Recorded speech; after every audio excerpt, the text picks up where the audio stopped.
بسم اللہ الرحمن الرحیم۔ حضرت حاتم زاہد رحمۃ اللہ تعالی علیہ سے منقول ہے کہ 4 چیزوں کی قدر 4 قسم کے لوگ ہی پہچانتے ہیں۔ نمبر 1، جوانی کی قدر بوڑھے لوگ پہچانتے ہیں۔ نمبر 2، عافیت کی قدر مصائب میں مبتلا لوگ پہچانتے ہیں۔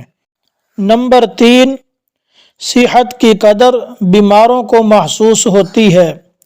نمبر 4، زندگی کی قدر کا احساس مرنے والے کو ہوتا ہے۔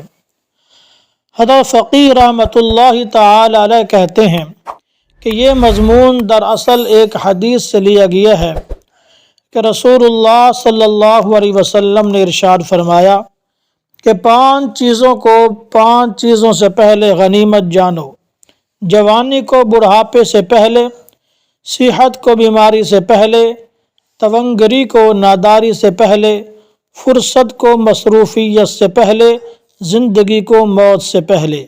لہٰذا انسان کو چاہیے کہ اپنی زندگی کی قدر پہچانے، ہر آنے والی گھڑی کو غنیمت سمجھے اور سوچتا رہے کہ خدا معلوم آنے والی گھڑی کیسی ہوگی۔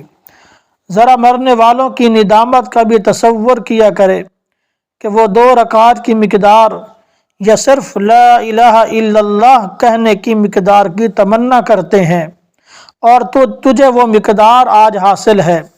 لہٰذا حسرت و ندامت کا وقت آنے سے پہلے پہلے اللہ کی عبادت میں خوب محنت کرے۔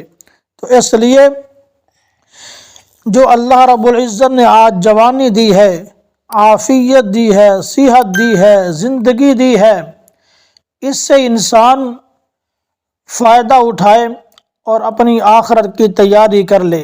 جب یہ ساری چیزیں ہم سے چھین لی جائیں گی تو اس وقت ہم حسرت و ندامت کرتے رہیں گے، لیکن پھر ہمارے ہاتھ کچھ نہیں آئے گا۔